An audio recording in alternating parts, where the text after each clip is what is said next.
Gurur Brahma, Gurur Vishnu, Gurur Devo Maheshwara, Gurureva Param Brahma, Tasmai Shri Gurave Namaha.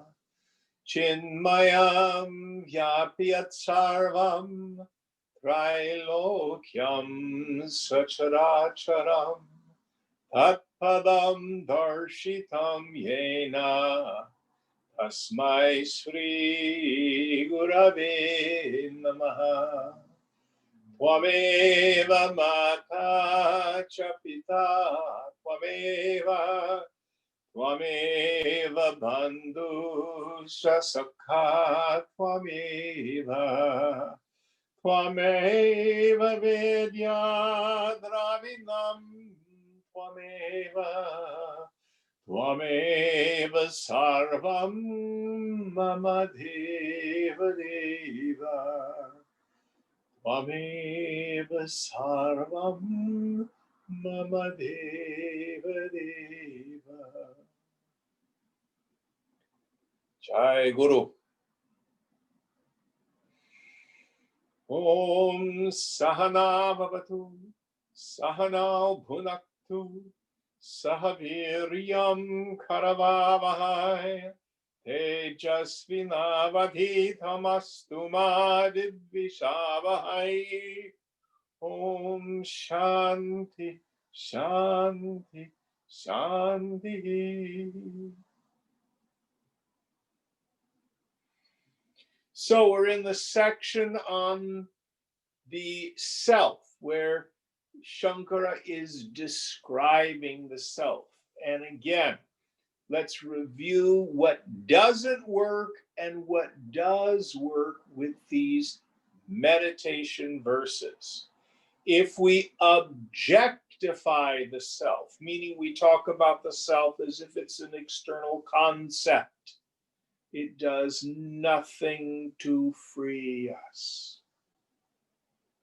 We have to start with our direct experience.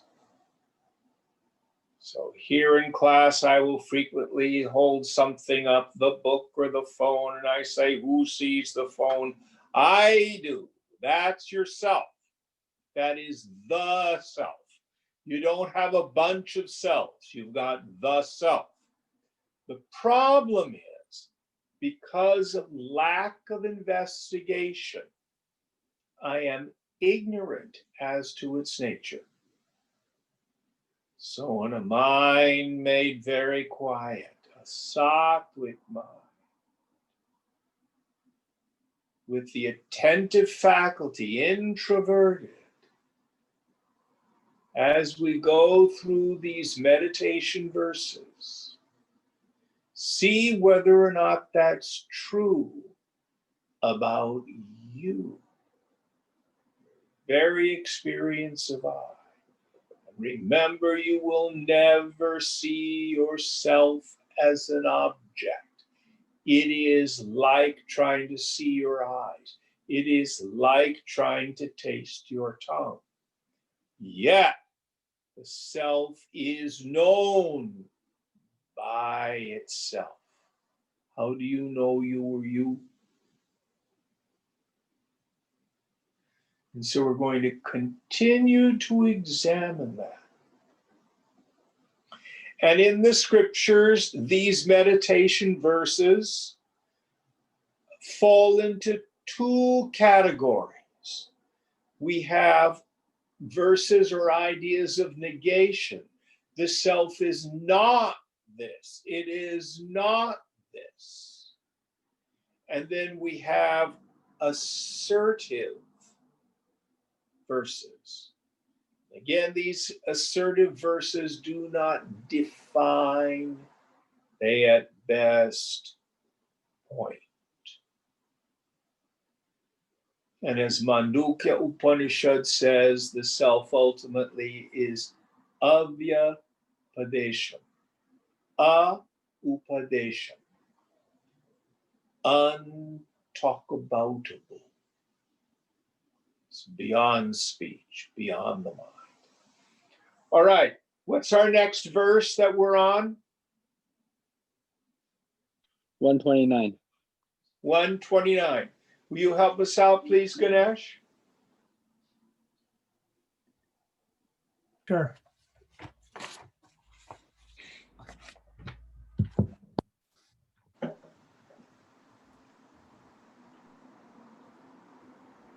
यस्य सन्निधिमात्रेण देहेन्द्रिय मनोधियः विषयेषु सखीयेषु वर्तन्ते प्रेरिता इव.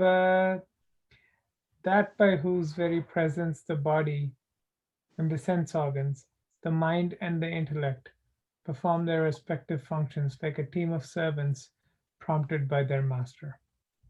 So I think we did this one last week. So the idea here is it is because of the self, which is the life principle, that the equipments can function. It's what we call this Brahman contact. Shankara uses the metaphor of like a minister and his court. The minister says, do this, do that, do this, or that the king does. And the ministers go do it. It doesn't quite work out for me because it gives the impression that the self has agency, which it doesn't. A better, more modern metaphor would be like electricity and appliances. So electricity is not light, motion, or sound. The light bulb by itself cannot shine. The fan by itself cannot move. The stereo by itself cannot sing. But when electricity comes in contact with the bulb, the fan, and the stereo, light, motion, sound.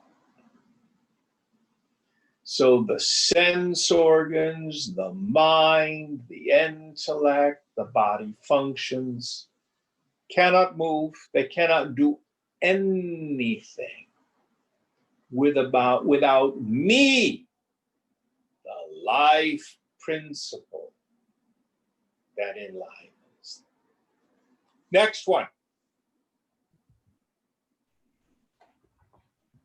Ahankaradidehanta vishayascha sukhadayah vedhyante ghatavadyena nithyabodhasvarupina.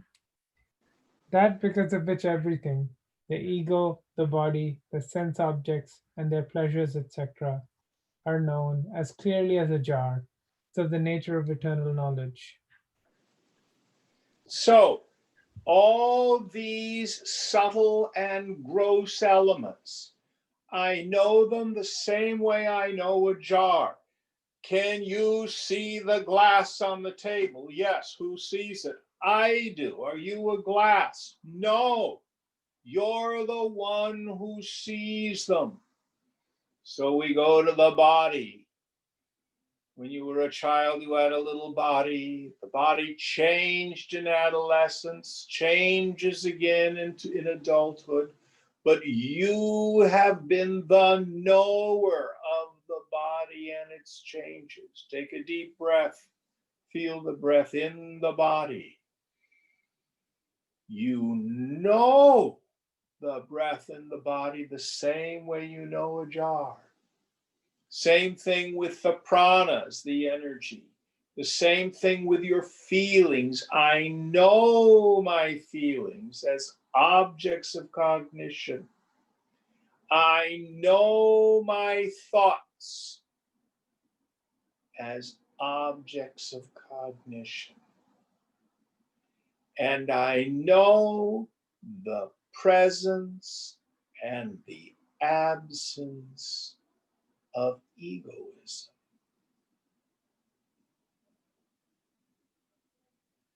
When this phony self, this counterfeit self arises, when I feel like a person, I notice when it's there, and I most especially notice when it drops away. If I tune up the mind, notice who hears the sounds outside. And I get the insight, oh, it's just vast, empty space of consciousness. The ego falls. And then when it comes back, I notice, oh, I'm all triggered. Jim, I have this problem. Oh, golly, I'm all identified. Drop it, Jim. Oh, then you let it go. You see the ego rise and fall. The ego itself is an object of awareness. In fact, my favorite usage, again borrowing from Gaudapada, Shankara's grandfather guru, I like the term Jiva Bhavana, the feeling I'm a person, the attitude that I'm a person. It's not a solid thing. I am ever the witness of all the equipment, gross and subtle. Any thoughts, any questions?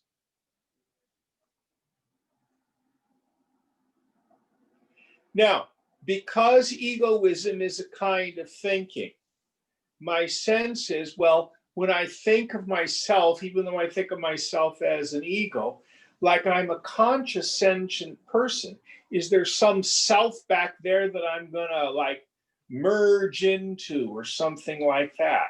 No, yourself is the very ground of the ego sense. The ego sense only gives me the feeling that I'm limited because of all the thinking and the feeling. Reduce that and you'll see the substratum of ego.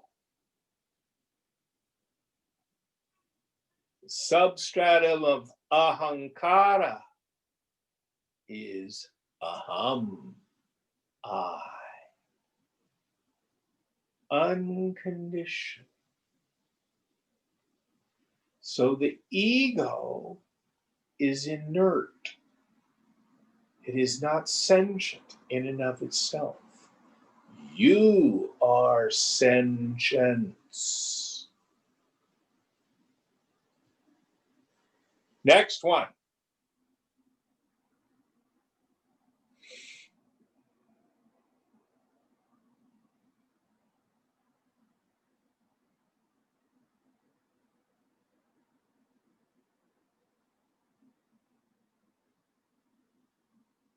I think you're muted. Yep, sorry. Eshoantaratma Purushah Purano Nirantarakhanda Sukhanubhutihi Sadaika Rupa Pratibodhamatro Yeneshita Vaga Savascharanti. This great truth is the innermost self, the ancient Purusha, whose essential nature is the constant experience of infinite bliss, which is ever the same. Yet it constantly gets reflected through different mental modifications, and commanded by it, the sense organs and the pranas perform their functions. Yes. So this witnessing consciousness, this ground of being, he calls the ancient Purusha. This is a very, very old word. It's actually means a person, but we have the oldest part of the Rig Veda is called, or one of the oldest, is called the Purusha Suttam, the hymn to the universal person. So from this, the Purusha Suttam, from this term Purusha, many of the scriptures have used this word to indicate spirit as opposed to matter. We find it in use in the Bhagavad Gita, the ancient Purusha, the ultimate self, the ground of being of the whole universe,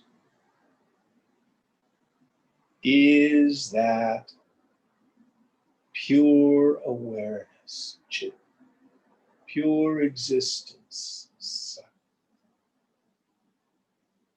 And here Shankara says, whose nature is bliss. Listen very carefully. The self is unchanging. If it is Satchit Ananda, pure existence, pure consciousness, pure bliss, that means you're experiencing bliss right now. Yeah, but I had a lousy day, Jim. I feel depressed. I'm all upset about the politics and COVID, and my friends are not talking to me. This can't be bliss. It sucks. You're experiencing bliss. So what does this mean? It means what you think bliss is not what it is. So the place we start into to understand what bliss is, pure bliss, pure ananda, is a constant changeless experience or essence. It comes and goes. That's not what we're talking about. So I suggest that we start by defining ananda as no sorrow reaches there. When I'm sick or I have an injury, it only gets to my body. If there's things are such that the situation is unconducive in my life, I have dukkha, sorrow, suffering. If I have doubt or confusion, it only gets as far as my intellect.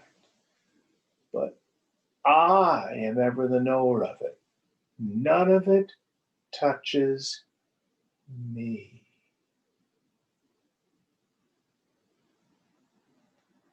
Well, why would we use a word like bliss? And we will get into this more completely when we discuss the Anandamaya Kosha.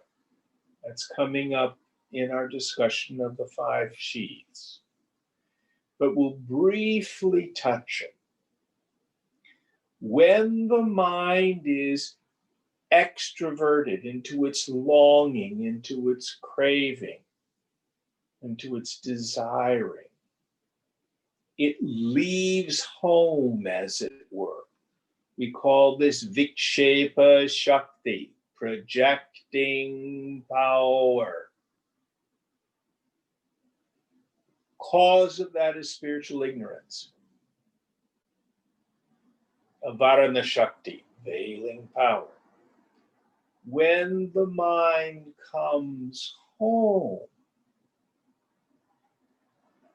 it is no longer compulsively extroverting. The mind becomes blissful. In my ignorance, I think happiness is inherent in people, places, things, and conditions. And I go after them with longing because I want to be happy. And what yoga shows us, oh no, what I'm searching for, what I'm longing for is me. Let go. Let the mind come home.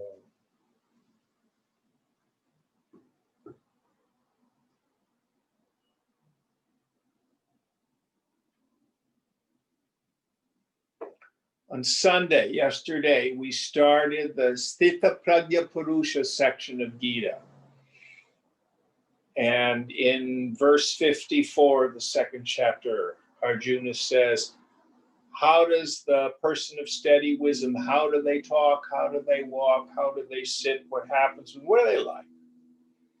So we start this very famous section. There's now 17 verses, 55 on to the end of the chapter, which describe the person of steady wisdom. And as I've said so many times, many sections of scripture, the totality of the teaching is put first, and then they explain it. So in verse 55, Krishna says, when a person casts off all the desires of the mind, O Partha, and is satisfied in the self, by the self, then they are said to have attained to steady wisdom. It's the essence of the path. First thing, let go. Cast off all the desires, all the compulsions, all the identifications, all the BS of the mind. Well, this is cheap, Jim. I do that every night. It's called deep sleep. But then Krishna says, it's not just casting off the desires of the mind. Then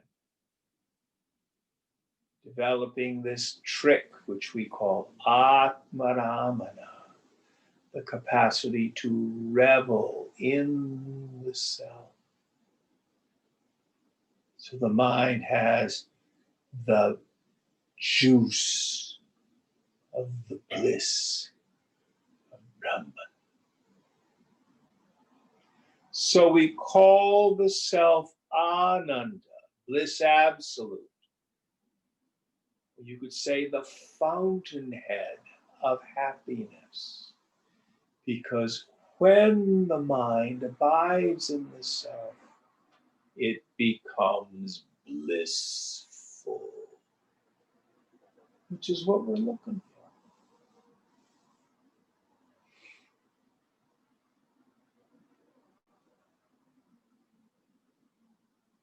Ancient Purusha, the essence of bliss absolute. What was the last part of it, Ganesh? I'm drawing a blank.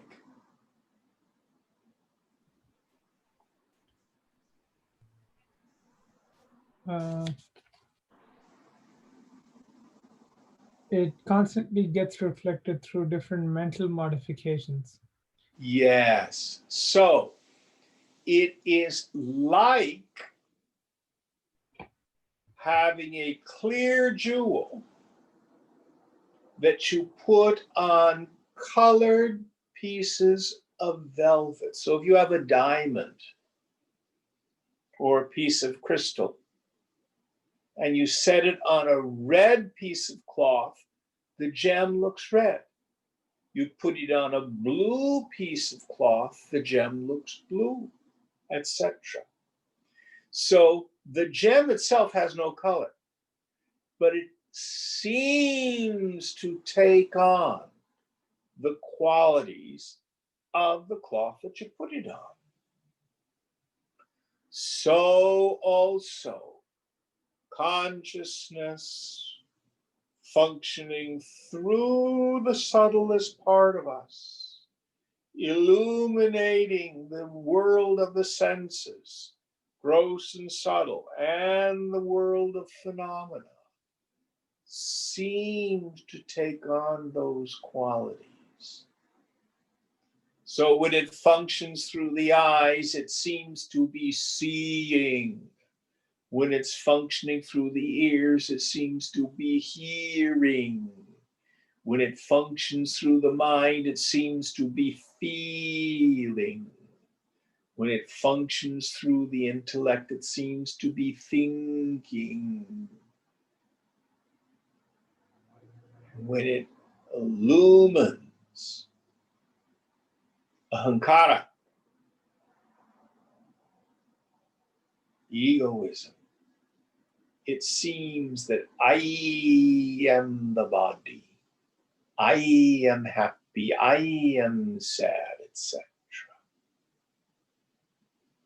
When, like the clear gem, in truth, it's never altered or touched. Now, don't believe Shankara. Don't believe me. You must prove this to yourself. When you start to get familiar with this subject-object discrimination as practice, then as you move through the world, keep checking out yourself.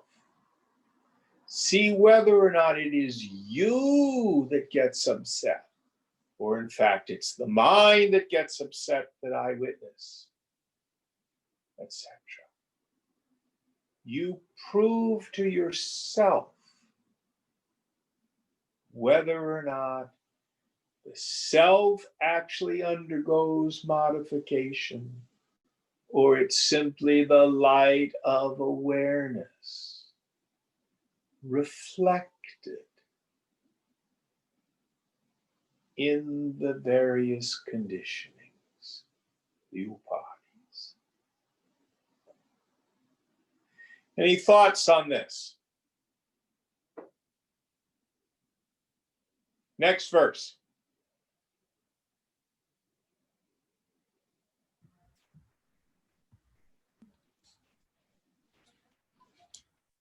अत्रैव सत्त्वात्मनि दिगुहायां मव्याकृताकाश उषत्प्रकाशः आकाश उच्चैः प्रविवत्प्रकाशते स्वतेजसा विश्वमिदं प्रकाशयन्. In this very body, in a mind full of sattva, in the secret cave of the intellect, in the atmosphere of the unmanifest, the Atman of captivating glory shines like the sun, high in the sky, illumining this universe by its very effulgence. Oh, absolutely beautiful poetry and sublime philosophy. So you take up your meditation seat. So the self, God, it's not out there. It's not outside. It's not up in Swarga, heaven, or someplace. It is within you, in this very body. You don't have to wait till you die. Right here, right now. In the cave of the intellect. So you may have heard me talk about this before. cave is context. What's in the cave is content. If it's a bear cave, the cave is context, the bear is content. If it's a wolf cave, the cave is context, the wolf is content. So the cave of the intellect, where do your subtlest thoughts occur? As you watch the thoughts go by, who sees them? Who sees them? In the cave of the intellect. Here he says you must have a mind that is full of sattva. Can't be bouncing around with all sorts of agitations, nor can it be covered by the veiling power of ignorance.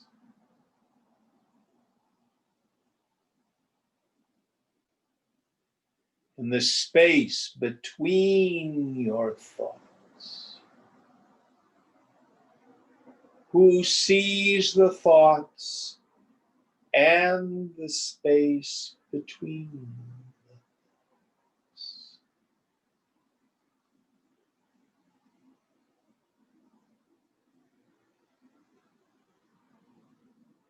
You see, there's nothing there. Yet that no thing shines.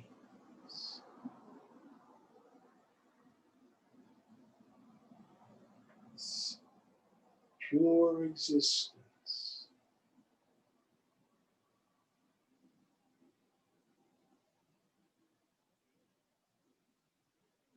So this is such beautiful verse. It describes the most beautiful language of Vedantic meditation.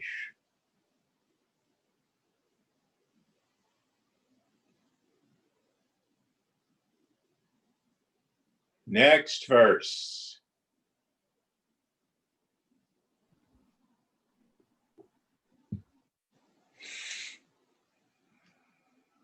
Jnata mano hankriti vikriyanam dehendriya prana kritikriyanam ayogni pattananuvartamano nacheshtate no vikaroti kinchana.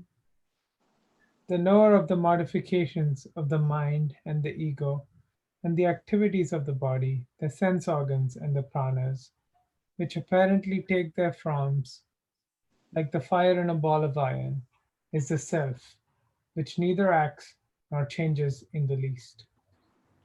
So the self in me is the knower of all phenomena and all layers of the equipment. And here he uses one of my favorite metaphors, a ball of iron in fire. So the best way for me to explain this, when I was a kid, we used to raise horses. And on a comparatively regular basis, every couple of months or so, the blacksmith would show up. Now, the blacksmith had a pickup truck. And in the bed of the pickup truck was his forge. So it had a little generator motor on it, and it would go, it would get really, really hot. So we'd lead the horse out. And then the first thing you do is you clip the old nails and you pull off the old shoe. And then you take the foot of the horse and take the big, huge file about this long, and he'd file down the hoof. The hoof is like a fingernail. That's all the horse's hoof is. So, and get the thing shaped. So then what he would do is he'd have a rack of various sizes of shoes. So horses have different size feet, just like people. So he would take one and hold it up to the horse. He could pretty much tell how big the hoof was, what size shoe it would be. But you want the shoe to fit perfectly so nothing gets caught. So then he takes his tongs and he takes the iron horseshoe and he puts it into the forge. Now, what happens is the horseshoe becomes red hot. Pulls it out and he has an anvil and he starts going and hammering on this hot horseshoe so to shape it. And they plunge it into a bucket of water to cool it, and they hold it up to the horse's hoof until it absolutely perfectly fits. And they nail the shoe onto the horse's hoof. That's how you shoe a horse. So Shankara, of course, very familiar with this process. It wasn't just horseshoes, it was swords or anything else that a blacksmith would make. So the image he's talking about is the fire in the forge has a dharma. The fire is hot. The fire has no form. The fire is bright, shining. The horseshoe is cold. The horseshoe is solid. The horseshoe does not shine in any way.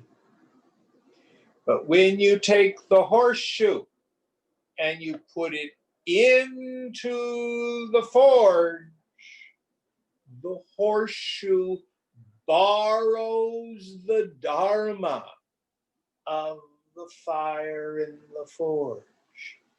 The horseshoe becomes red hot.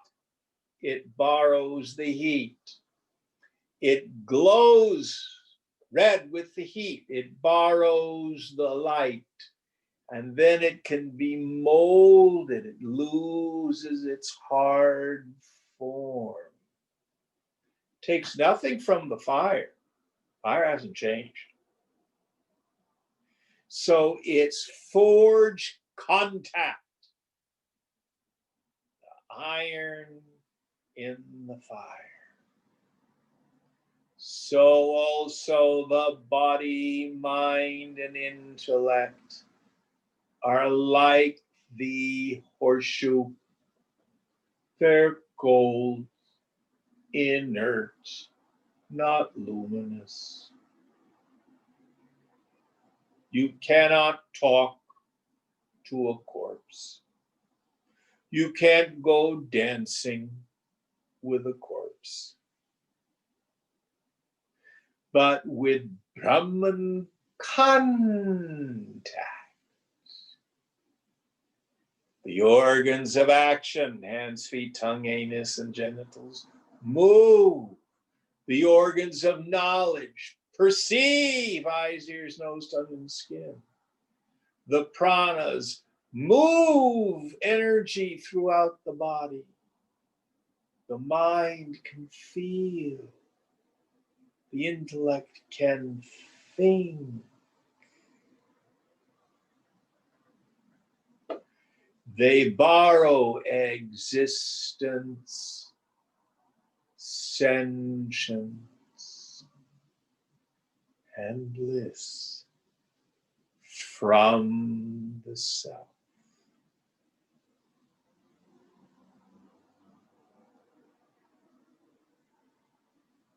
It's a beautiful, beautiful image of a hot iron ball in the fire. Any thoughts?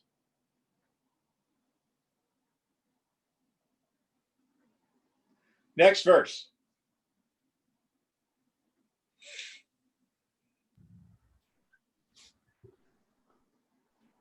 न जायते no म्रियते न वर्धते न क्षीयते no vikaroti nityah viliyamanepi papusyamushmin liyate kumbha ivambaram swayam. Neither it is born, nor does it die. Neither does it grow, nor does it decay. Being eternal, it does not undergo any change. Even when this body is destroyed, it does not cease to exist. It is like the space in the jar that is broken. It is independent of the jar. Yes. Again, one of my favorite verses. So it does not get born, it does not die. It is only the body that is born, that changes and dies. That's the first idea. It's not born, it does not die. What's the next idea? Neither does it grow nor does it decay. Yes, so here we mean all sorts of change. The change that happens in my body, in my mind, learning, growing up. The body gets old, but the self undergoes no change. Most of you, with the exception of David, are too young to have experienced this. But when you're old and you sit in a chair and you don't move so nothing hurts, you don't feel any different than you did when you were 21.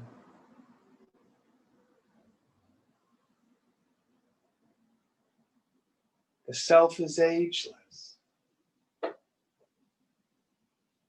The you in you is eternal.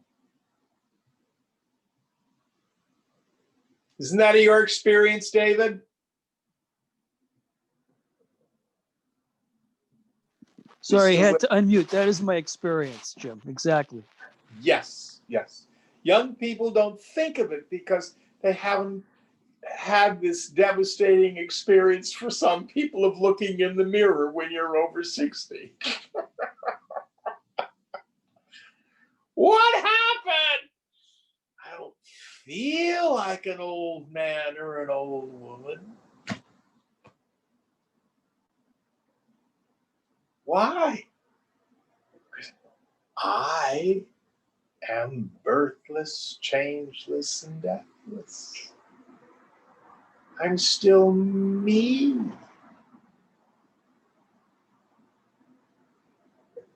What is it that makes me me?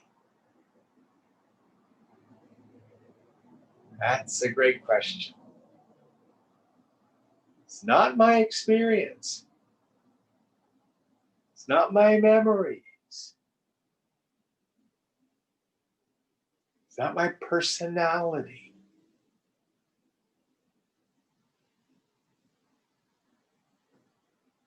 The self is not an it. The self is a who. It's you.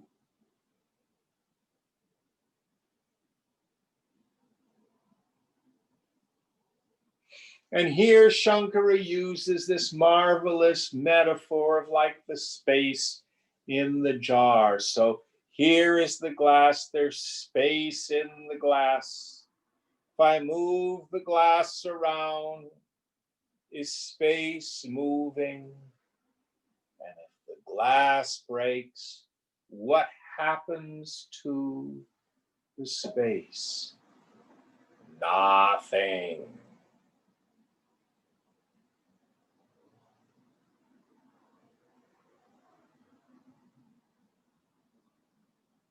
Even dying is perfectly safe.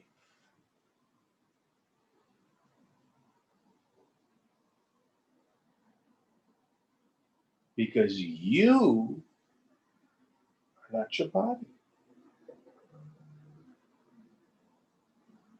Next verse.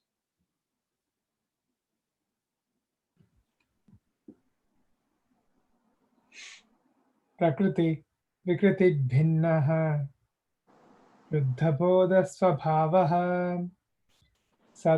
सदिदं शेषं भासयन् निर्विशेषः विलसति परमात्मा जागृतादिष्वस्थाः स्वहमहं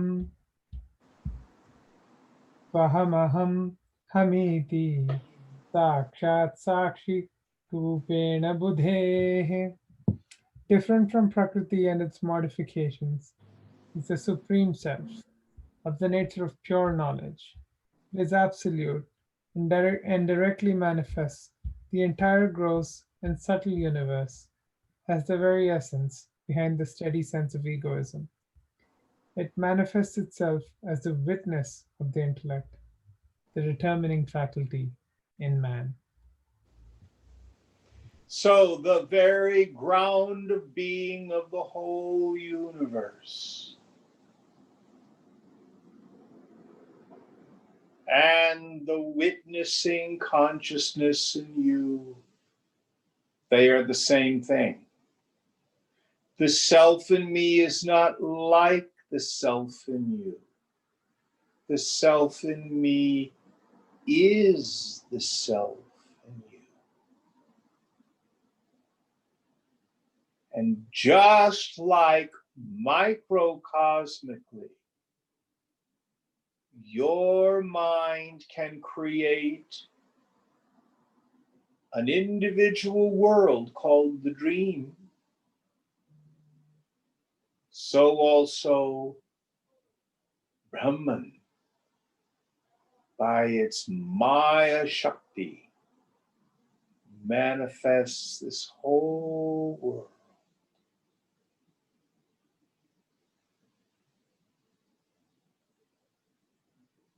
It's not different from it.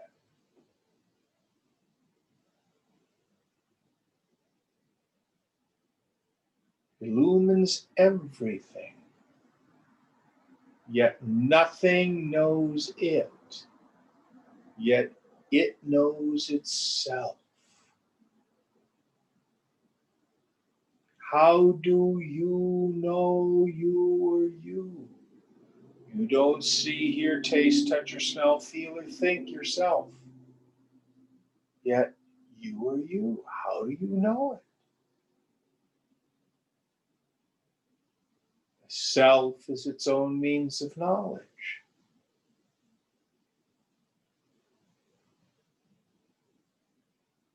Constantly shining as I. And the very substratum of the ego sense. Ego sense is I am, fill in the blank. Drop the fill in the blank part. Just stay with I.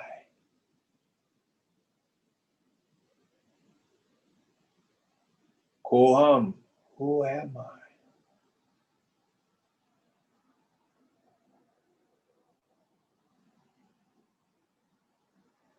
Next one.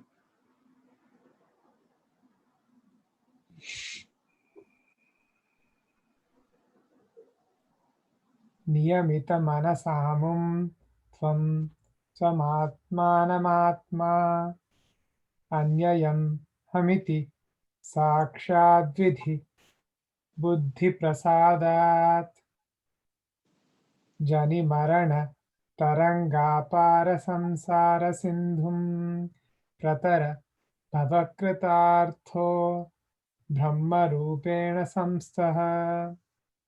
With a regulated mind and a purified intellect, realize your own self while in this body. Identify yourself with it and cross the shoreless ocean of samsara, whose waves are births and deaths. Become blessed by getting firmly established in Brahman, which is your own essence. So here, Shankara says, this is the process. This is what we need to accomplish. So let's take each one of these ideas. So he starts by saying, in a regulated mind, we must first go through the preliminary, the preparatory process of calming down. This is going back to the qualifications of the fit student. When the mind has become still and quiet. What's the next idea?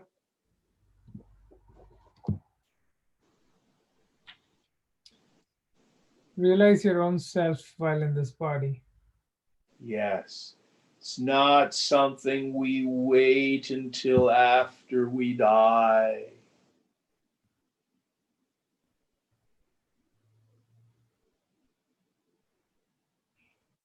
Right here, right now, realize yourself.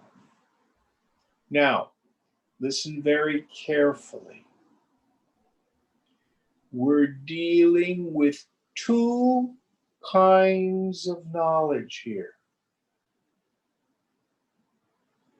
Both bondage and liberation occur to the mind, technically, actually, the subtle intellect. The self is ever free.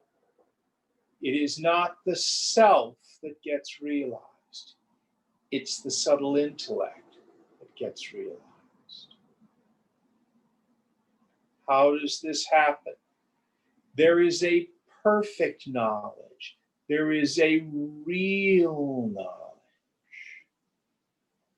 which cannot be gained, which cannot be lost, which is the self-evidence of I. The great cosmic joke is everybody already has that. But ignorance covers the intellect. So even though it's the most obvious thing about me, I'm me. I do not know that the I that I am is Brahman. Instead, I think I'm my body.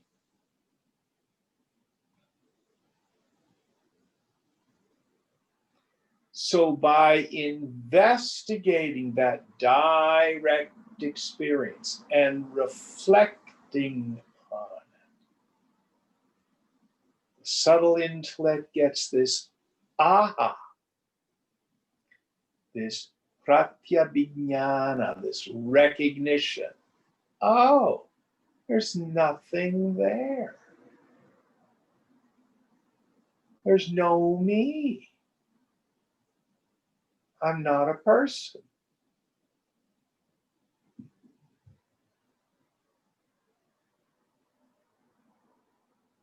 Now, not just once. I was talking on the phone over the weekend with a former student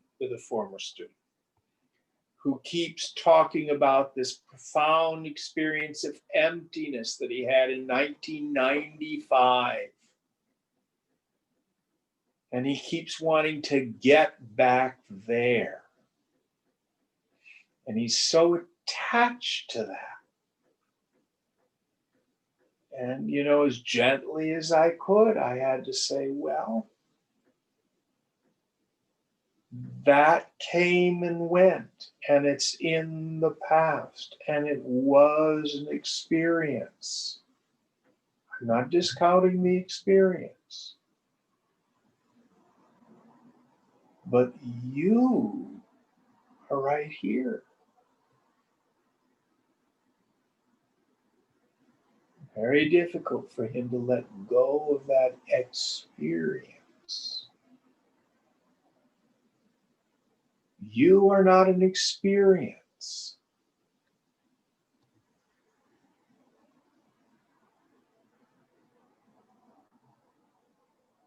You do not come and go. When all the ignorance has been rooted out of your mind,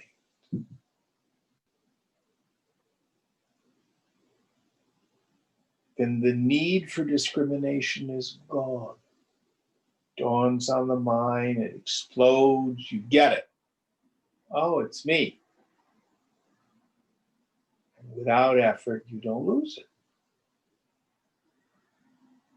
Just like the ordinary person doesn't wake up in the morning concerned that they become a goat or a cow or a horse or a pig. But I know I have a human body. It's effortless. So also for the person of wisdom. Their constant experiences. Aham Brahmasmi, I'm Brahman. Listen carefully.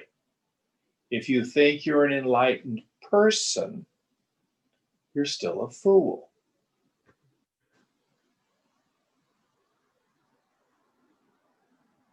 But if you know you're Brahman, then that's wisdom. So it's not just a momentary experience, it's to get established in this. And ultimately to retire into it. So the mind doesn't extrovert anymore.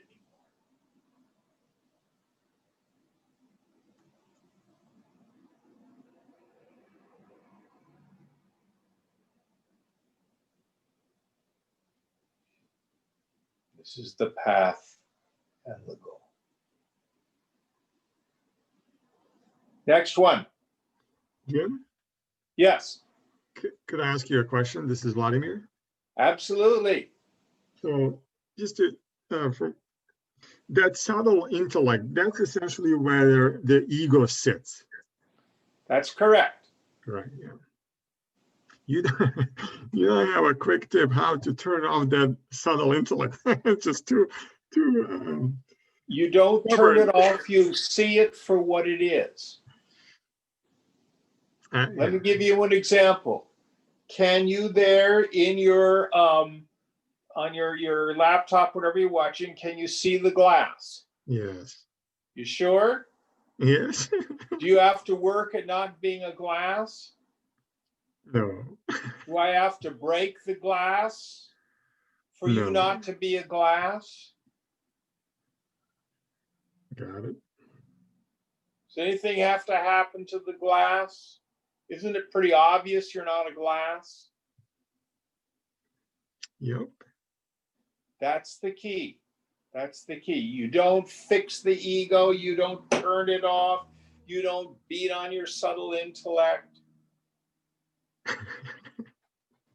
It's discrimination, which leads to detachment, dispassion, Viveka, Vairagya. Now, jumping far ahead, there's a verse, it's 267, which basically says, even after realization of the truth, there exists a strong impression that I am the doer and the enjoyer, which is the cause for rebirth, meaning I re-identify. This needs to be conscientiously rooted out. How? Through steady identification with the self. The annihilation of the vasanas here and now is considered liberation by the wise. So once you're able to get the sense that I am that witnessing consciousness, now you've got something real with which to work. And then the process is continuous letting go. Letting go of all this illusory nonsense. How do you let go of that subtle intellect? Quit believing it. You can't think a real thought. No personal sense of self is real.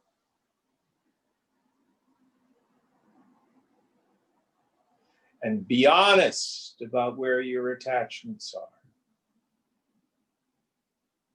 And be willing to walk away from them.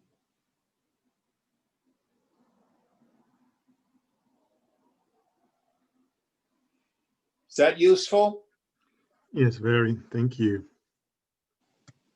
Good question. Good question. All right. What verse are we on? I think it's now time to stop. I have 8:30. We will do 136 next week. 136. Okay, we have time for questions. Any other questions? This is such a beautiful section, but very subtle stuff.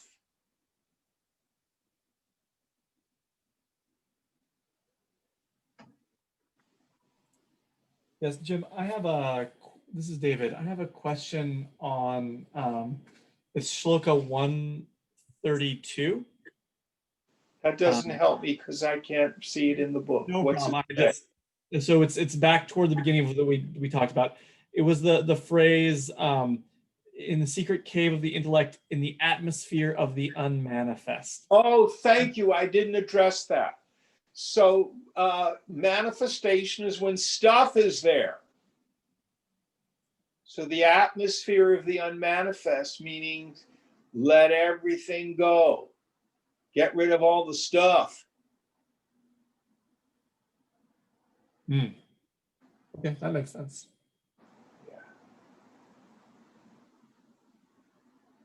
Avyakta has a couple meanings. In some places, it refers to the unmanifest stuff out of which the creation is made, the vasana itself. Here it doesn't mean that.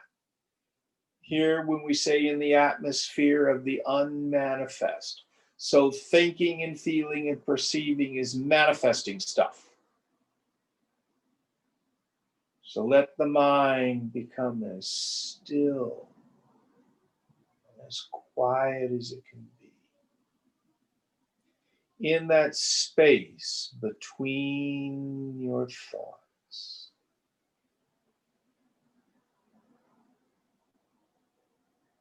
Just sit. Let the mind tire of its manifesting until it just settles down. Stay fully conscious. Is that helpful? Yes, that's perfect. Thank you. Thank you, because I don't have the text in front of me anymore, so I totally skipped that section. I apologize. Any other questions?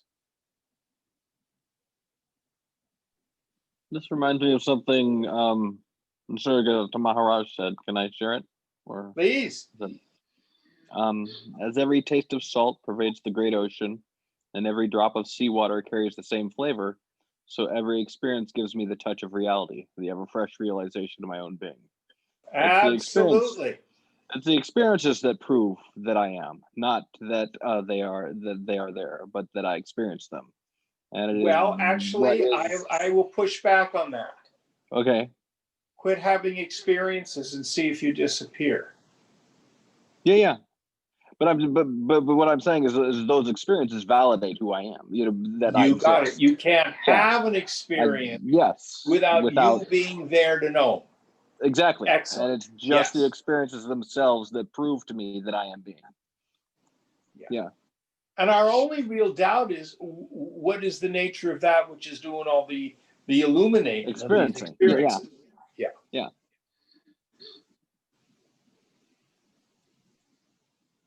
Thank you. Anyone else have a question or a comment?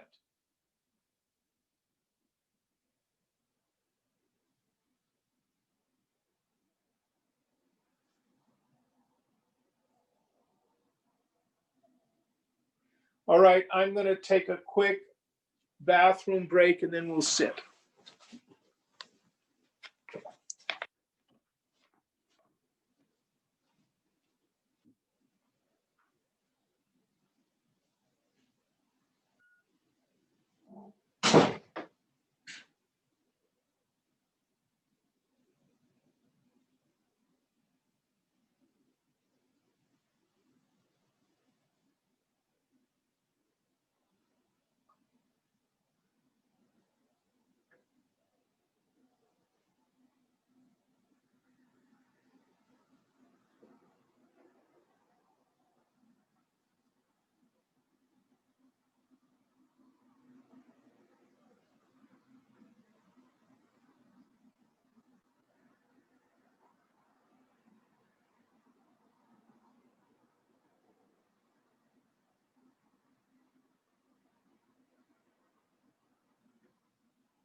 Om Namah Shivaya, Om Namah Shivaya, Om Namah Shivaya.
Purnamada Purnamidam Purnat Purnamudachyate Purnasya Purnamadaya Purnameva Vashishyate.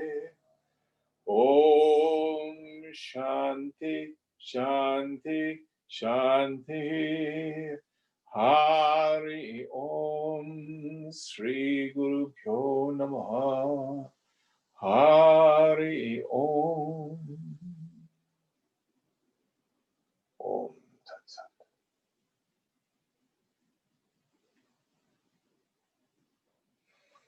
Thank you, Ganesh. Thank you, Deepa. Thank you all. Thank you, Jim.